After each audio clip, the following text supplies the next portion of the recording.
জয় মা তারা, জয় গুরু বামদেব।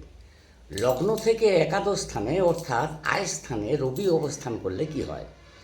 এই স্থানে রবি অবস্থান করলে জাতক জাতিকার সাময়িকভাবে অর্থাভাব দেখা গেলেও তারা আনন্দে কাটে এবং এই স্থানে রবি সামাজিক সম্পর্ক ও বন্ধুবান্ধবদের সাথে সম্পর্ক খুবই ভালো থাকে।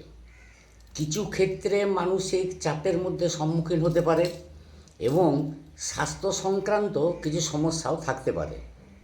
সামগ্রিকভাবে রবি নিজের ভালো ফল দেয়, কিন্তু সন্তান স্থান দুর্বল, প্রথম সন্তান নষ্ট হয়ে যাওয়ার সম্ভাবনা, জামাতা বা পুত্রবধূর বিনাশ, কিংবা জামাতা কর্তৃক কন্যা পরিত্যাগ হয়। তোমাদের পাশে আছি, সকলে ভালো থেকো। আমার ভিডিও ভালো লাগলে পাশে থেকো। রাধা রাধা।